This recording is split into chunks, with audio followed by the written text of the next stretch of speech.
दफन कर दिया जाता था।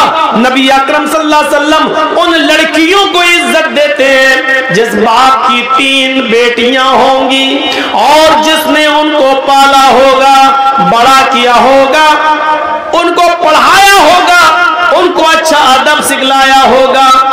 अल्लाह के नबी फरमाते हैं ये तीनों बच्चियां, फिर उसने जिनकी शादी कर दी होगी उन बच्चियों का निकाह कर दिया होगा, उनका घर बसा दिया होगा, उनको दीनदार लड़कों के निकाह में दे दिया होगा।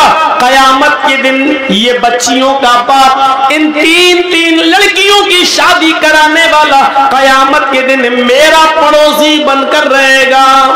फिर आपने फरमाया जिसकी 2 बेटियां हैं, 2 बेटियों को पढ़ाने और लिखाने वाला भी कयामत के दिन मेरा पड़ोसी बनकर रहेगा।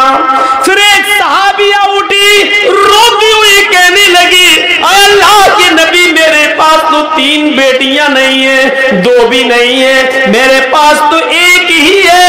अल्लाह के नबी फरमाते एक बेटी को ही पढ़ा लिखा, अच्छा अदब सिखला, उसकी शादी किसी दीनदार लड़के के साथ बालिग हो जाने के बाद कर दे, वो एक बच्ची की परवरिश करने वाला भी कयामत के दिन मेरा पड़ोसी बनकर रहेगा। मेरे भाइयों, जन्नत की बशारत लड़कियों की परवरिश पर अल्लाह के नबी सल्लल्लाहु अलैहि वसल्लम दे रहे हैं। यहां हम अंदाजा लगाएं कि अल्लाह इस्लाम ने लड़कियों को कितनी क्या इज्जत दी है, क्या इज्जत।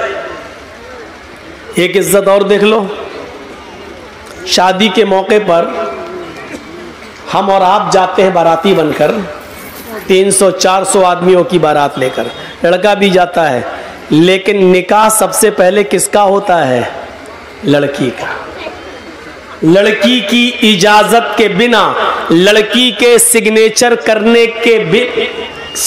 के बिना लड़के का निकाह नहीं हो सकता है। जिन लोगों की शादियां हुई हैं उन सबको मालूम होगा, जिनकी शादियां हुई। जाती ना आपके यहां बारात जाती है कि नहीं जाती है? आजकल कहना पड़ रहा बारात, वरना हकीकत यह है कि इनको कहना चाहिए चोर और डाकू जो बारातों में जाते हैं। हकीकत है, ये लड़की वाले के यहां जाते हैं।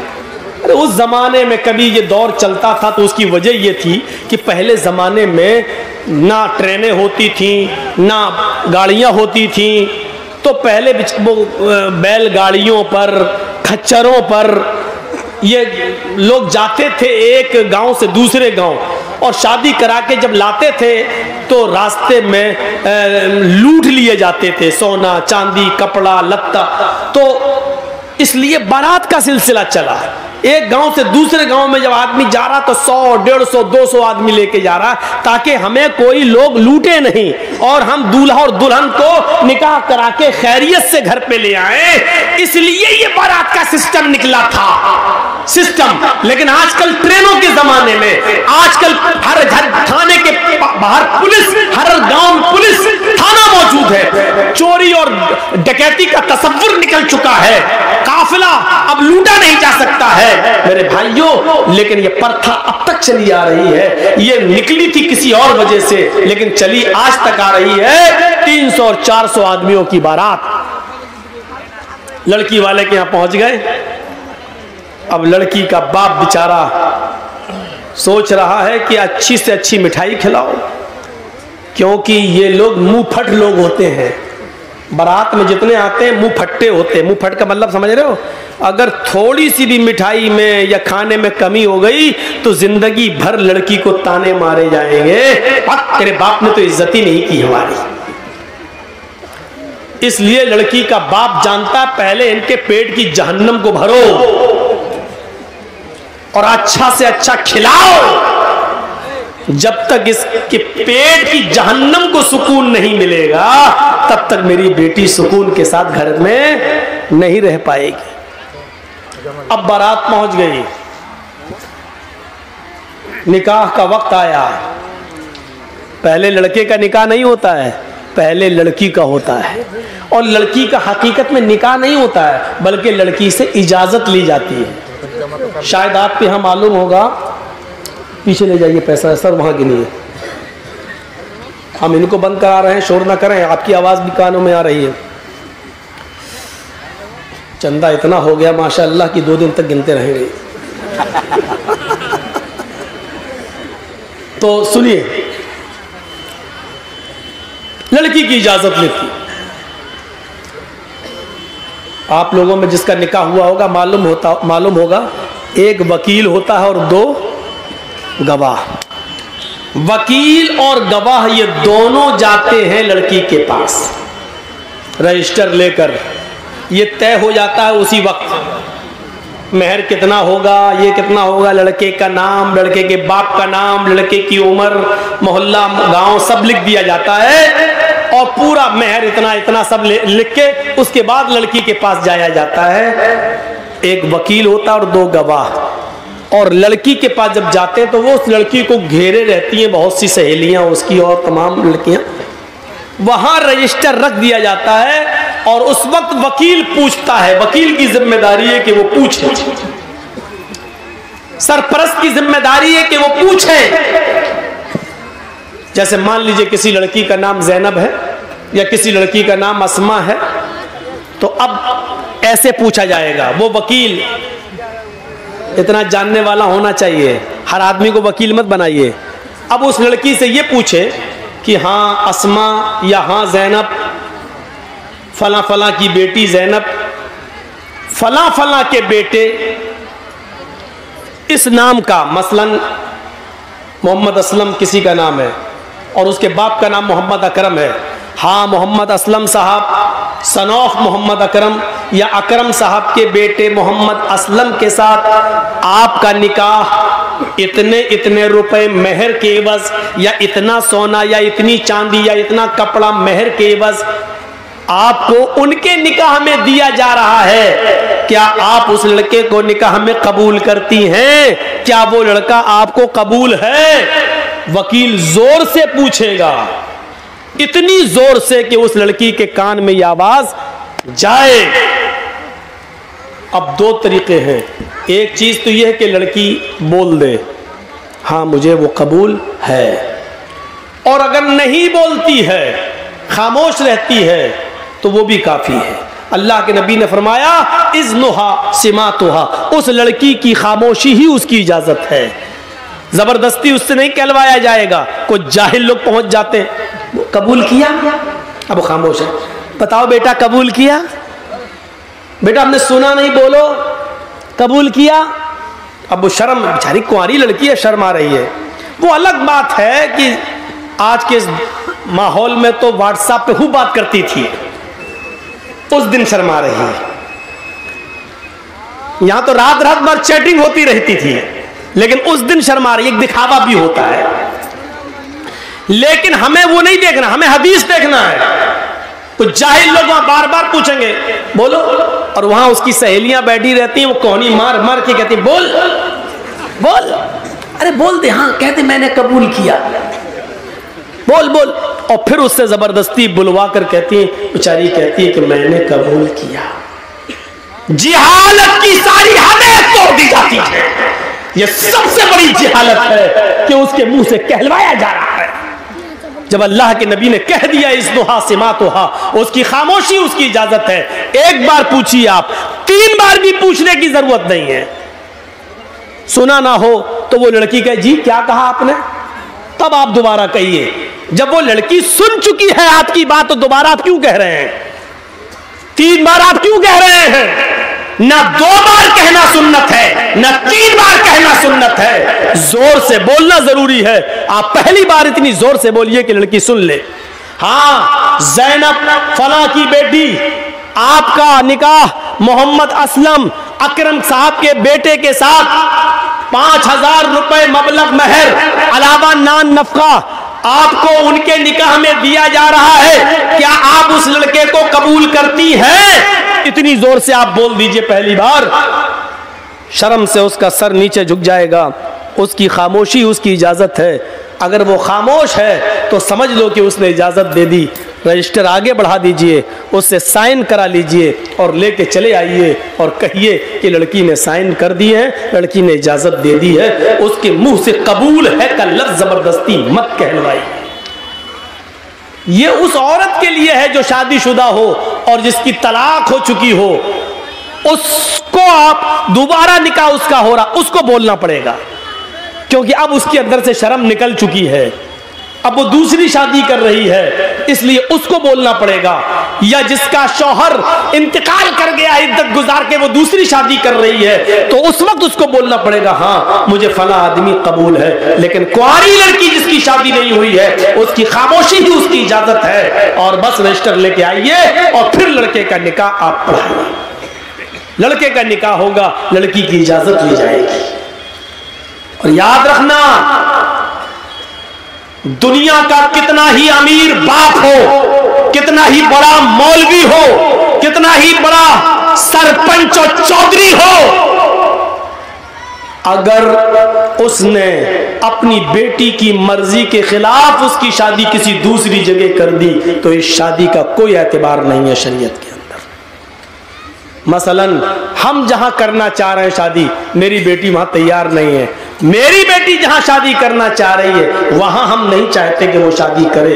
हमने अपनी पसंद का लड़का लाकर उसका निकाह करा दिया, और बेटी मजबूर होकर उसके साथ निकाह करती है, लेकिन वो काजी से ये कहती है, काजी साहब निकाह पढ़ाने वाले से कहती है, मौलाना साहब ये निकाह मेरी मर्जी के खिलाफ मेरे बाप ने जो लड़का लाकर रख दिया है, ये दिल से मुझे पसंद नहीं है, काजी साहब निकाह नहीं पढ़ाएंगे, और अगर पढ़ा देते हैं तो उसके निकाह की कोई हैसियत नहीं है।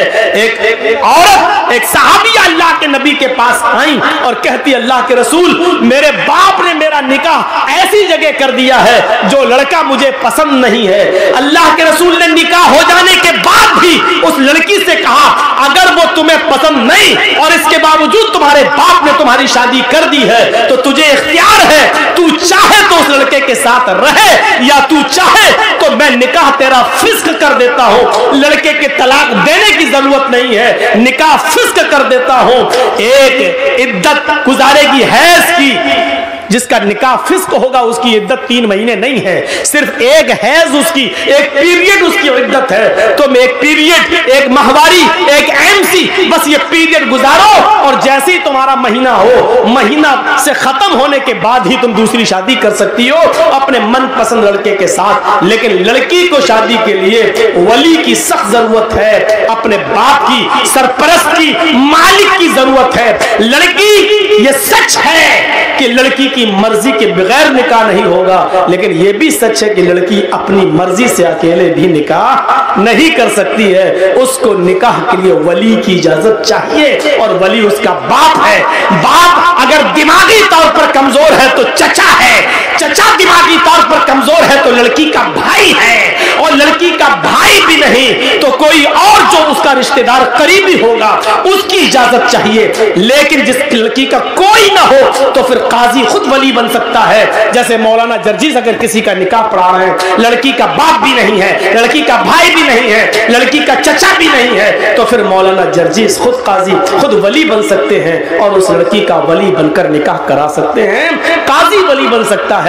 लेकिन कोई दूसरे गांव की लड़की अपने बाप का घर छोड़कर भागकर आपके गांव में रतनी में आ जाए, तो रतनी का रहने वाला कोई बुढ़ा उस लड़की का बाप नहीं बन सकता है। होता है ऐसा, समझ रहे हैं ना। किसी दूसरे गांव की कोई लड़की भाग के रतनी में आ गई, रतनी के लड़के के साथ शादी करना चाहती है। अब उसके बाप ने कह दिया, तू भाग के गई है, मेरे घर में अगर कदम रखेगी तो हम टांगे काट देंगे तेरे, मरते दम तक तुझसे रिश्ता खत्म। अब वो लड़की वहां नहीं जाना चाह रही है। यहां एक बुढ़ा उड़ता है, हाजी है साहब, पान मुंह में खाते हैं, सऊदिया का रुमाल डाले हुए हैं। बेटा कोई बात नहीं, मैं तुम्हारा बाप बन जाता हूं। तेरे बाप बन जाने से रिश्ता जायज नहीं हो जाएगा। वो लड़की बाप कराई है, न किसी के बाप के बन जाने से न हाजी और नमाजी कोई मौलवी भी उसका बाप नहीं बन सकता है। मुंह बोले बाप की कोई हैसियत नहीं है शरीयत के अंदर। कल ये लड़की अगर हज करने जाती है तो मुंह बोले बाप के साथ नहीं जा सकती है, मुंह बोले भाई के साथ नहीं जा सकती है। शरीयत ने ये इजाजत नहीं दी जो चाहे उसका बाप बन जाए, फिर तो कोर्ट मैरिज भी इस्लाम में जायज हो जाएगी। जबकि हमारा सबका इज्तिमाई फतवा है, देवबंदी, बरेलवी, यहां तक के शिया भी, यहाँ तक कि अहले हदीस भी, सबका इज्तिमाई फैसला है और इज्तिमाई फतवा है कि कोर्ट मैरिज माँ बाप की इजाजत के बगैर जो लड़के और लड़कियां कोर्ट में कर रहे हैं, इस्लाम के अंदर, शरीयत के अंदर इस कोर्ट मैरिज की कोई हैसियत नहीं है, ये जायज नहीं है। कोर्ट मैरिज के बावजूद लड़का और लड़की जिनाकारी करेंगे, हरामकारी करेंगे, उनसे जितनी औलाद पैदा होगी सब हरामी और नाजायज औलादें मानी जाएंगी। मेरे प्यारे साथियों, शरीयत के अंदर वली चाहिए, वली लड़की को वली। तो इतनी इज्जत दी है इस्लाम ने औरत को कि औरत अपनी मर्जी से पहले लड़की का निकाह होगा, इजाजत ली जाएगी, उसके बाद लड़के का निकाह होगा।